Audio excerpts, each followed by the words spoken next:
problème. Les bassins contiennent peu d'eau. Là, je ne sais plus, le gars il disait que ça faisait 50 litres ou un truc comme ça. Les bassins sont comme ça, mais ils sont en jade, il y a de l'épaisseur, il y a peu d'eau. Donc l'eau passait d'un bassin à un autre, le jade avait certainement une fonction vibratoire particulière. Et en fait, donc voilà, ensuite, l'eau arrivait dans l'embase, la partie centrale du générateur. À cet endroit-là, on avait une installation... ah là là, il n'y a pas trop de place, ça va être le bordel. On avait une installation assez simple. Vous prenez 4 cristaux. Tac. 4 cristaux. Alors, des cristaux, cristaux. Hein. C'est des cristaux. Plutôt gros. Hein. Ils avaient 4 cristaux dans la chambre de récupération, admettons un bassin. L'eau arrivait d'un côté, passait au pied des cristaux, et ensuite repartait, hop, et repartait pour reprendre de l'énergie. Les cristaux étaient reliés entre eux. Alors ça dépend de la forme du cristal, parce qu'en fait, un cristal à pointe comme ça émet vers le haut. Donc là, ils avaient un système de fibre optique, qui est encore du quartz, donc du cristal.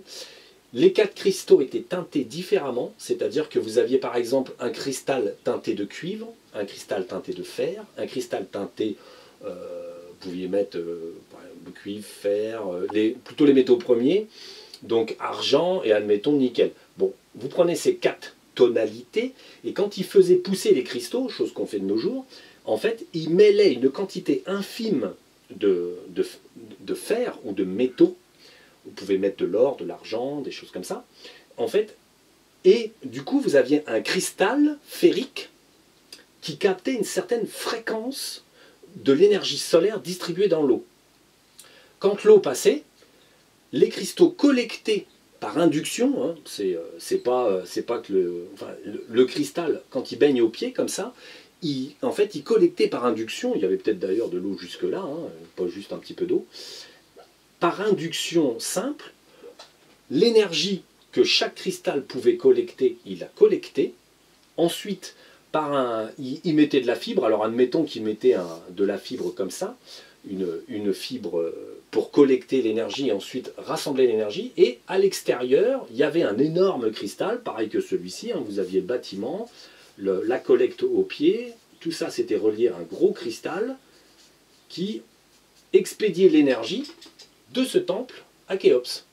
Il y avait un flux énergétique qui s'organisait d'ici à ici, et en fait vous aviez une quantité phénoménale d'énergie. Alors il faut savoir qu'en fait c'est le principe des panneaux solaires, hein, parce que les panneaux solaires sont en silicium, donc silicium tout simplement c'est de la silice, enfin silicium en fait c'est du cristal, hein, du quartz. Simplement, nous les humains, on utilise des panneaux bleus, machin truc, avec une petite couche de quartz et une couleur, peut-être un métal. Bon, on développe une puissance minimum, mais plus vous multipliez le cristallo-métallique, plus vous multipliez la puissance. Et avec très peu d'eau, très peu de surface de captage, puisque ce n'étaient pas des panneaux solaires avec des voilures monstrueuses, ils captaient, on va dire, 4 fréquences différentes du Soleil, 4 fréquences énergétiques différentes du Soleil, et du coup ils avaient une puissance nominale très élevée. Aujourd'hui, qui s'apparenterait à une centrale nucléaire, sans problème. Il y avait une puissance disponible qui, bon, ça n'était pas une puissance type électrique. Ils auraient pu, après, mettre un transformateur pour avoir une prise, le 220, et mettre la cafetière. Hein, mais, on va dire, c'était une puissance d'énergie beaucoup plus pure. On va dire, on avait affaire à une énergie électromagnétique haut de gamme. C'est pas de l'énergie quantifiable comme la nôtre. Là, on avait besoin d'une énergie qui a autrement plus de patates, on va dire, pour pouvoir activer les fonctionnalités de Khéops. Donc en fait, ce temple était un temple solaire, effectivement. Il captait, distribuait l'énergie, tout simplement, quoi. On reviendra sur l'énergie et les composantes de ça vers la fin. Donc voilà, ça c'était donc Abu Gorab. Alors Abu Gorab c'est fait. Et donc ça date de la même époque. Hein. Ça a été bâti en même temps puisque Khéops avait besoin de sa petite centrale solaire. Alors, on va venir les pyramides. Ah, il y en a plein des pyramides. Hein. Bon, allez, on va être obligé de changer de chaîne parce que on a d'autres pyramides.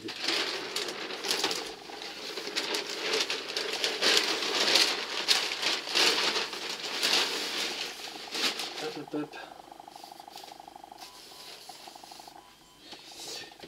Donc, on va parler, allez, on va parler d'une pyramide importante. Celle-là, c'est pareil, vous pourrez... Bon, alors celle-là, vous pourrez littéralement y aller, parce qu'elle est disponible.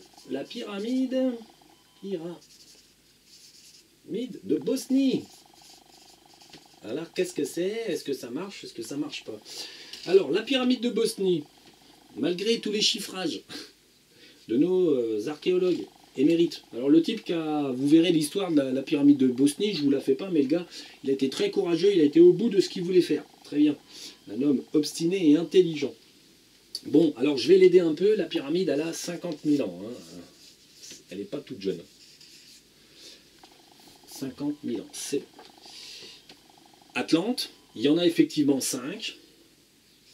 Il y a 5 pyramides en Bosnie, donc elles sont...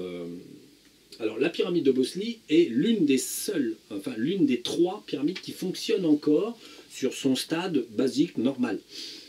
Donc elle est adossée à une montagne, hein. Donc là, bon, l'apex, donc la pointe, certainement dégagée, la montagne est par là, on peut y accéder même en voiture ici.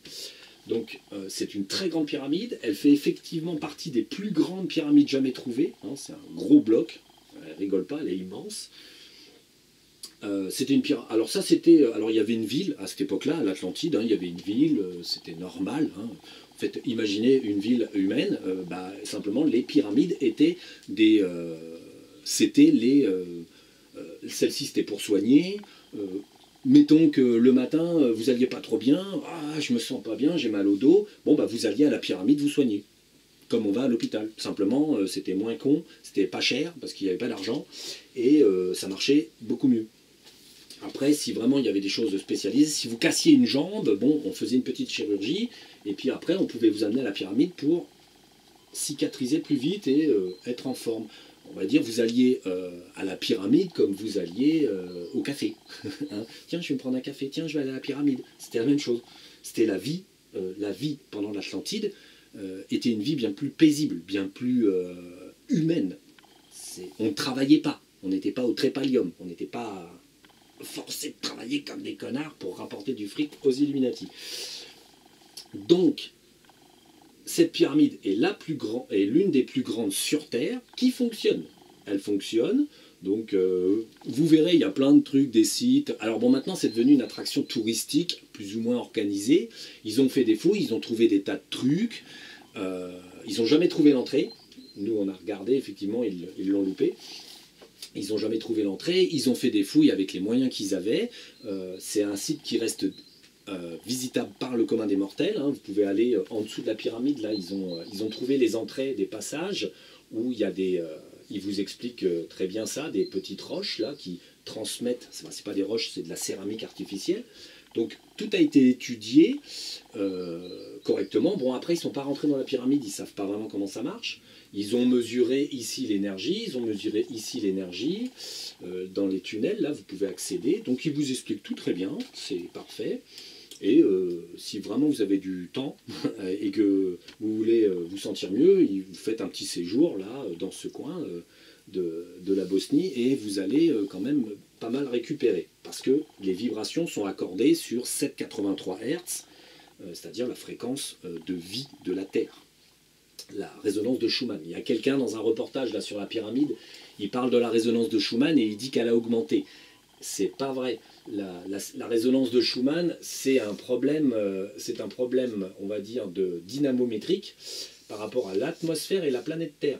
La planète Terre tourne dans son sens avec 2 pôles et en fait, la taille de la planète détermine la résonance. La taille et la vitesse déterminent la résonance de la planète. La planète tourne à un certain à une certaine vitesse, elle fait une certaine taille, elle crée un effet dynamométrique avec l'atmosphère qui crée une fréquence de 7,83 Hz. Donc la résonance de Schumann n'a jamais augmenté.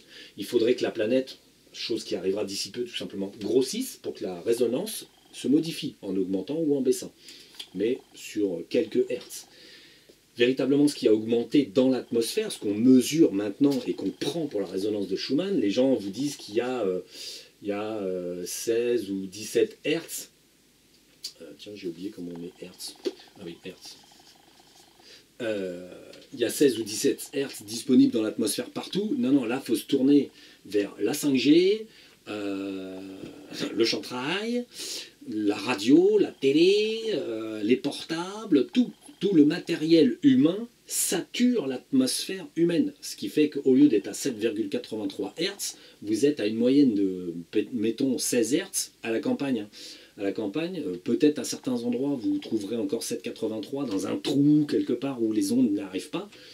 Mais là, c'est de la saturation atmosphérique par les ondes. C'est totalement différent, c'est pas la résonance de Schumann. La résonance de Schumann, c'est 7,83 Hz. Et elle n'a jamais changé.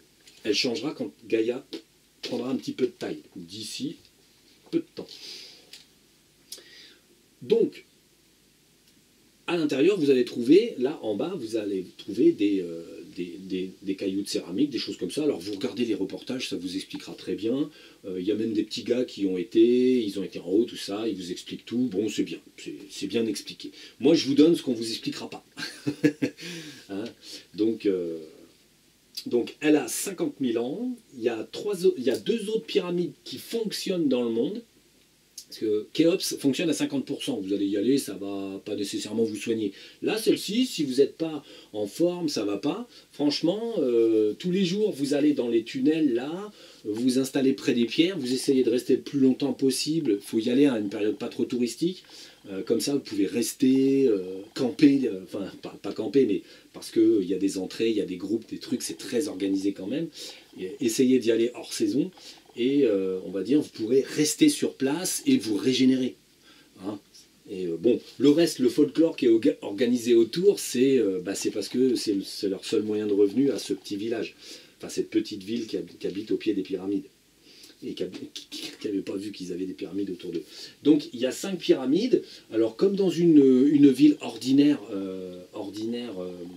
Atlante, il y avait une pyramide pour se soigner, il y avait une pyramide pour faire de l'énergie brute, il y avait une pyramide de communication avec les étoiles, pour avoir les petits messages des jardiniers, des potes et tout ça. Bon, c'est une ville normale. Une ville normale avait 5 pyramides minimum. On verra ça avec la pyramide de Kola, enfin, pareil, dans la province de Kola, vers la Russie, là. Pareil, il y a 5 pyramides. C'est le standard, c'est normal. Il y a l'hôpital, le troquet, le machin, c'est la même chose. Donc, qu'est-ce qu'on a? Alors, les pyramides qui fonctionnent, il y en a une en Amérique du Sud, alors qui a certainement été trouvée parce qu'ils ont cartographié avec les satellites. Les Illuminati cherchent à savoir ce qui se passe sur Terre absolument pour essayer de taper des technologies, les technologies atlantes. Donc, il y en a une en Amérique du Sud qui a été cartographiée dans l'ensemble des bâtiments qu'ils ont trouvés, mais ils en ont trouvé tellement parce que l'Amérique du Sud, il y avait des civilisations atlantes qui vivaient là. Donc il y a énormément de bâtiments, de choses comme ça qui sont sous terre et partout dans la jungle. Et il y a une pyramide qui fonctionne, c'est-à-dire qu'elle est encore active, comme celle de Bosnie, les plus petites, mais pas tellement. Elle fonctionne, elle produit donc une vibration très positive. Les indigènes du coin d'ailleurs s'en servaient il y a encore très peu de temps avant d'être tués par les El Gringo et compagnie. Hein, la déforestation, des choses comme ça. Ces indigènes se servaient de cette pyramide en Amérique du Sud et c'était leur temple de la guérison. Ils allaient, dès qu'ils étaient un peu pas en forme, hop, ils allaient à la pyramide, tranquille, ils se faisaient dorer la pilule et hop, ils ressortaient, ils étaient guéris. Donc, alors ça guérit pas le cancer, non, c'est pas vrai. On va dire si vous pouviez y rester tous les jours pendant quelques mois, ça guérirait un cancer. Hein. Donc, faut être lucide. Donc bon, mais c'est compliqué de nos jours. Hein. Mais véritablement, ça vous réharmonise sur une fréquence basique. Alors, ça n'attaque pas le cancer de front, par exemple, ce genre de pyramide, mais simplement, ça permet à votre corps d'aller mieux. et de donc se régénérer de lui-même. A priori, quelqu'un qui aura un petit cancer de base, il va à la pyramide, il y passe 2-3 mois, il y va tous les jours, il s'installe dans une des cavités et puis il y reste toute la journée, il y dort, hein, on va dire au bout de 2-3 mois, le cancer de base qu'il avait peut très bien avoir disparu. Parce qu'on est sur une réharmonisation douce. On n'est pas sur un effet de choc. Hein. Là, vous n'allez pas rentrer couché par l'énergie. Non, non, c'est de la réharmonisation douce à ce niveau-là. La pyramide avait un système d'alimentation, une autre pyramide bosniaque, là, qui était une pyramide de grosse énergie, qui lui fournissait le gros jus quand, par exemple, il y avait peut-être des besoins, comme avec Khéops, hein, quand il y avait des besoins pour soigner des trucs un peu plus graves, des choses comme ça, qu'on avait besoin de restructurer l'ADN. Bon, bah là, pareil, il y avait une petite pyramide énergétique qui fournissait, puis qui donnait du jus pour faire les choses haut de gamme. Autrement, là, elle fonctionne sous son état naturel, non suralimenté, mais la structure est... et il n'y a pas le gros cristal, comme je vous disais, comme l'autre. C'est vraiment médecine, mais avec un peu d'aide, ça peut monter plus haut, mais celle de Khéops, c'était très particulière. Là. La modification de l'ADN, c'était quelque chose de particulier. Celle-ci, elle peut vous soigner de tout un tas de choses, presque illimitées, mais ça ne va pas modifier votre ADN. Là, vous avez juste des améliorations. Enfin, ça fonctionne bien, ça fonctionne encore. Donc, une en Amérique du Sud, une dans le désert de Gobi, pas trouvée celle-là. Alors, peut-être qu'elle a été cartographiée par satellite, peut-être que les Illuminati sont déjà sur le coup pour une connerie. Là, celle-là, elle appartenait à une cité, pareil, c'est une grosse pyramide, qui fonctionne encore. Elle a beau être dans le désert, il y a encore de l'eau en dessous.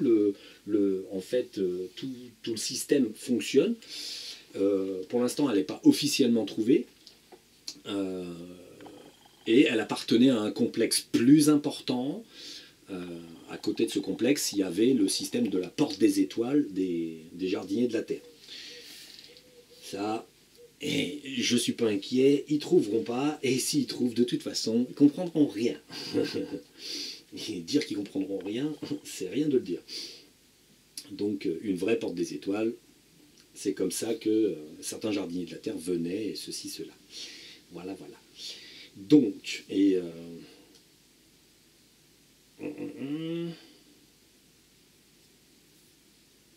ça c'est bon. Bon, voilà, pyramide de Bosnie, ça marche bien. Franchement, si vous avez l'occasion de prendre des vacances par là, ça vous fera une balade, et puis ça peut être amusant. C'est tout. Qu'est-ce que j'ai marqué? Ouais, elle était dans le secteur de la lune de cristal.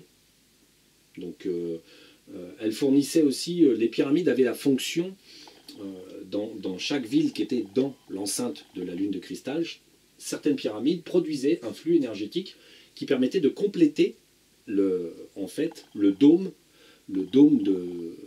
d'énergie très positive. C'était comme des relais énergétiques. Toute ville qui avait ces pyramides, hop, fournissait au dôme énergétique un petit peu de son énergie, de façon à ce que le dôme travaille en harmonie. Au-delà des pieds, il y avait, comme je vous disais, des cristaux majeurs qui définissaient la zone de la lune de cristal, l'influence de la zone de la lune de cristal. Il y avait aussi des petites pyramides qui donnaient un petit peu de puissance et qui permettaient d'entretenir la vibration. Donc, il y a, en France, on a une pyramide. Ils l'ont trouvée il n'y a pas longtemps. Elle est près de Nice. Sur Google Maps, je crois que je l'ai trouvée. Mais par contre, elle ne fonctionne pas. C'est-à-dire que il faut toujours de l'eau. En dessous, là, il faut de l'eau. Hein. Et du coup, en France, la pyramide est plus petite. Mais à l'origine, elle servait aux soins. Mais l'eau a été coupée. Alors bon, peut-être avec les siècles, une civilisation d'humains qui a détourné l'eau et du coup, bon, bah, l'eau n'arrive plus. Du coup, la pyramide s'est éteinte et n'est pas redémarrable. Hein. C'est pas le système, une fois qu'il est enrayé, il faut bricoler pas mal pour que ça redémarre. Donc dommage, parce qu'on aurait pu aller faire des petits stages là pour se remettre en forme. Tout le monde en a bien besoin en ce moment avec la 5G. Donc ça c'est fait. La Bosnie, bon voilà, la Bosnie. Ah, Bosnie, qu'est-ce qu'il y avait? Turlututu. Oui, quand ils ont ouvert, Alors là, ils ont daté, ils ont essayé de dater la pyramide. Bon, ça hésite, hein. Ils ne savent pas trop. 15, 25 000 ans, ils ne sont pas sûrs. 35 000 ans, ils ne sont pas sûrs. Mais par contre, les trous qui donnaient en dessous de la pyramide, ils ont remarqué qu'ils avaient à peu près 5 000 ans de bouchage. Et en fait, tout simplement parce que à l'époque, les Celtes, hein, les anciens Français, là, enfin les anciens Bosniaques, en fait, ils s'en servaient comme temple. Ils allaient, c'était un temple de bonne vibration, ils faisaient leur petite messe, leur truc comme ça. Et quand il y a 5000 ans, quand ces tribus qui se servaient du dessous, qui n'avaient peut-être même pas vu le dessus, hein, on va savoir, ou qui avaient vu, parce qu'il y a 5000 ans, peut-être c'était un peu plus visible ou moins, il y avait peut-être plus de végétation. Donc en fait, ils se servaient des sites du dessous pour leur cérémonie, des trucs comme ça, les vibrations, ils avaient vu que c'était intéressant d'être dans la pyramide. Et puis ensuite, quand leur civilisation a été attaquée par d'autres ennemis, tout simplement, ils ont bouché, parce qu'ils ne voulaient pas que le temple soit en fait violé par, ou récupéré par les méchants qui sont venus peut-être les tuer à cette époque-là. Donc voilà, alors ça c'est fait. Bon là la page elle est écumée. Ah, il y a le téléphone portable qui fait des petits messages. Donc voilà. Alors une autre pyramide. Ah ah. Donc en France, bon, on en a une. Ouais, je marque la France. Allez, une pyramide. C'est bien. Donc on a une pyramide donc en Espagne. Celle-ci est intéressante, bien qu'elle ne fonctionne pas. À Palencia. Donc c'est pareil, ça c'est dans le reportage des pyramides machin, il la cite. Il la cite.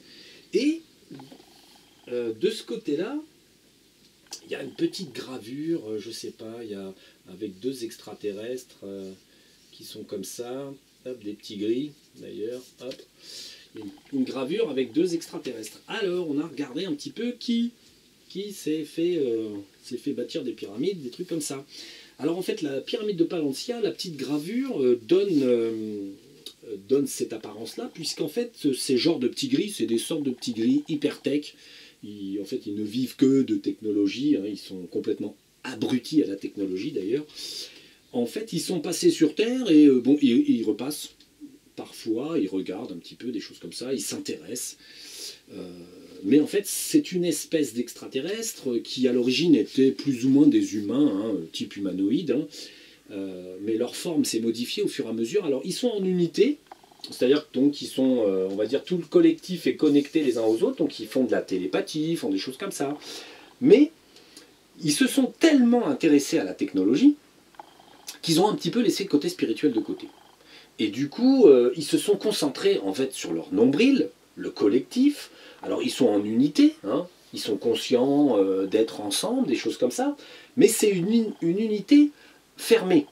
C'est-à-dire que eux, ces petits extraterrestres-là, ils s'intéressent qu'à eux-mêmes, qu'à la technologie, et ils voient tout par la technologie. Conclusion, qu'est-ce qui leur arrive? En fait, ils se sont coupés de la source et de leurs adhyatmas. Pour eux, la source, c'est des maths, hein, c'est du calcul, c'est de la matière, on fait des maths, on fait une équation, et ça, c'est la source. Bon, le problème, c'est que du coup, bien qu'ils aient énormément évolué, ils se servent de l'éther. Alors, c'est l'une des seules exceptions, on va dire. Ils se servent de l'éther, mais pas par la pensée, comme les jardiniers de la Terre. Eux, ces extraterrestres, alors ils ont, c'est des petits gris avec la tête un petit peu plus allongée, genre alien, des petits gris. Bon, on leur fait un petit bidon, hop, parce qu'ils ne font pas beaucoup de sport hein, quand même. Ils ont un peu la tête allongée, voilà, ils sont très intelligents, très matheux. Ils ne sont pas spécialement agressifs, mais ce sont des penseurs froids. Parce qu'ils ont coupé la connexion un petit peu à l'adhyatma, voilà. Ils vivent éternellement, hein, parce qu'ils ont la technologie pour ça. Mais le problème, c'est que du coup, ils sont un peu prisonniers de leur propre façon d'être, parce que se coupant de la source, ils ne peuvent pas utiliser les terres comme les jardiniers le font.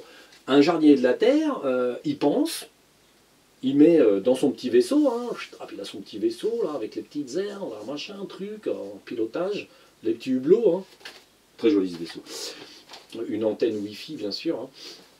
En fait, un jardinier de la Terre, qu'est-ce qu'il fait? Il est dans son vaisseau, il pense à mettre de l'énergie, paf, l'énergie est collectée et hop, ça alimente le système très complexe de propulsion et il se déplace. Eux, ils ont le problème que comme ils n'ont jamais voulu évoluer spirituellement, ils ont compris, alors c'est une vieille espèce, hein, ils ont compris toute la technologie, machin, ils ont les propulseurs, ils ont ci, ils ont ça, ils ont tout. Sauf qu'en fait, pour atteindre le niveau spirituel, pour pouvoir aller chercher de l'éther derrière la barrière de Planck et l'injecter dans leur propulseur, en fait, il faut un niveau spirituel, une fréquence, une onde. Et en fait, comme eux, ils n'ont jamais évolué, ils ont coupé, on va dire, la remontée à la Viatma, ils ne peuvent pas trouver cette onde. Parce qu'ils n'ont jamais voulu compléter leur connaissance métaphysique, leur connaissance de la source. Ils ont... Enfin, ils n'ont pas voulu. La source les a fait comme ça, on va dire. Hein, matheux, froids, bêtes. Quelque part, ils sont assez bêtes quand même. Hein. Mais ils sont surtout assez froids dans la pensée, quoi. Du coup, quand ils ont besoin d'éther, enfin, quand ils utilisent l'éther, ils ont trouvé un système où, en fait, ils utilisent une particule métallo-cristalline, toujours le métallo-cristallin, hein. C'est un... Alors d'ailleurs qu'ils ont piqué sur Terre, hein. Ils sont venus... là justement la pyramide est là parce que... et la gravure est là, parce qu'en fait ils ont passé du temps sur Terre un petit peu, là, ils faisaient leur vie, ils viennent voir les humains, bon, ils leur apprennent des trucs, bon, et puis ils se servent surtout d'eux, et ils collectent, quand ils ont un vaisseau, eux ils arrivent avec un gros vaisseau spatial, et ensuite ils envoient un rayonnement tracteur qui extrait la matière dont ils ont besoin spécifiquement. Mais elle ne l'extrait pas, ils ne font pas des excavations, dessiner ça. En fait, la matière est mise en particules, elle est extraite en petits morceaux, donc vraiment en poussière, en particules, et le rayon tracteur sur la planète Terre, en fait, a simplement collecté toute cette matière spécifique métallo-cristalline, et sur Terre, il n'y en a plus 1 gramme. Il en reste rien. Donc c'est pas les scientifiques ne peuvent pas tomber par hasard dessus, même dans un vulgaire caillou, ils ont tout pris. Quand je dis tout, c'est tout, il reste rien. Donc ils ont capté toute cette matière, ils la stockent dans leur vaisseau, et ensuite ils s'en servent pour extraire l'éther. Cette particule métallo-cristalline, hein, on va la faire comme ça, a la capacité vibratoire, l'ondulation de fréquence, en fait, de communiquer avec la barrière de Planck, et en fait, elle émet un signal qui permet hop, à l'éther de revenir. C'est le seul matériau du multivers qui peut faire ça.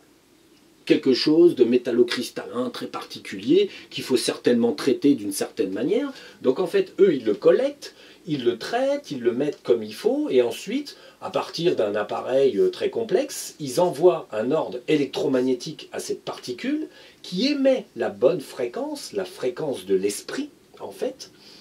Et en fait, du coup, ça permet de collecter en retour du tas d'éther, et ensuite, ils peuvent la mettre dans la propulsion. Et voilà, ils avancent. Alors, c'est pas une propulsion à base de petites flammes. C'est de l'antigravité, de la propulsion gravitationnelle qui permet d'atteindre des grandes vitesses, d'ouvrir des vortex et de se déplacer dans l'univers très très vite. Un jour, peut-être, par contre, on va dire, un jour, ils seront peut-être à court. Donc, il faudra peut-être qu'ils reprennent la réflexion. Et si on arrêtait d'être con et qu'on évolue? Parce que ces êtres, quand même, ne jurent que par les maths, ne jurent que par la science. Ça fait des milliers et des milliers et des milliers d'années qu'ils sont comme ça, qui sont d'ailleurs éternels, hein. Ils se soignent, ils régénèrent leur corps. C'est le concept un petit peu dans Stargate des petits gris là, qui ont un peu perdu les pédales, et puis ils se clonent eux-mêmes. Bon, voilà, ils en sont un peu là. Je ne sais pas s'ils se clonent eux-mêmes, mais ils conservent leur corps indéfiniment, quoi. Mais ils ont des systèmes où ils déposent ce qu'ils savent aussi. Quand ils en savent trop, ils le mettent dans un ordinateur, hop, ça stocke, comme ça permet de libérer de la place dans leur tête. Donc bon, on va dire, le problème il est là, c'est qu'il y a vraiment en fait des espèces qui sont dans des cul-de-sac d'évolution, puisque là, un jour, quand ils auront écumé l'univers ou tout le multivers et qu'ils auront pris la petite poudre de perlimpinpin partout, ils feront comment? Bah, peut-être qu'un jour ils tomberont en panne hein, avec leur vaisseau, ils arriveront là et ils voudront collecter, et il n'y en aura plus, ils tomberont en panne, puff puff puff, voilà, zéro énergie, oh mince, ils seront obligés de débarquer sur la planète et peut-être bah, d'évoluer, de se poser la bonne question. N'y aurait-il pas une manière de le faire autrement? Et en fait, si, il y a une manière de le faire autrement, en évoluant spirituellement, en trouvant la fréquence, parce que c'est ça l'idée. Il faut trouver la fréquence. Bon, quand on est évolué spirituellement, il y a toutes les chakras qui fonctionnent, patati patata, et en fait, du coup, le niveau d'énergie du cerveau, hein, le petit brain, en fait, permet qu'on émette la fréquence dite divine, qui permet de passer à la barrière, entre la barrière de Planck et l'incréé. Et on ramène de l'éther. Donc en fait, un jour, il faudra qu'il se pose la question, parce que cette matière métallocristalline n'est pas infinie. Sur notre planète, il n'y en avait pas des chiers plus d'états. C'est quelque chose de rare, de peu quantitatif, et eux, ils écument l'univers, et peut-être le multivers, pour en avoir, pour continuer d'en avoir, pour continuer d'avancer. Enfin bon, à un moment donné, c'est voué à l'échec. Donc voilà, c'était les petits gars, ils ont passé à peu près 100 000 ans chez nous il y a un certain temps. Après ils sont revenus, ils reviennent assez régulièrement, ils regardent, ils font quoi les humains? Ah, ils sont sympas, on leur a tout piqué. Bon, techniquement ça n'a pas d'importance en fait, puisque la source ne prévoyait pas sur Terre de nous faire passer par l'ultra-technologie pour l'éther. Il vaut mieux passer par la pensée, ça ira beaucoup plus vite.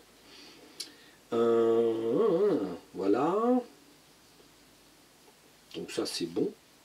Donc une autre pyramide à Parlantia qui parle d'eux, qui en fait qui met en évidence, enfin cette pyramide a été bâtie soit par eux ou soit par les Atlantes, mais en tout cas ça reflète un peu leur histoire. Autre pyramide, on va rester sur les pyramides. Ici c'est bon et on va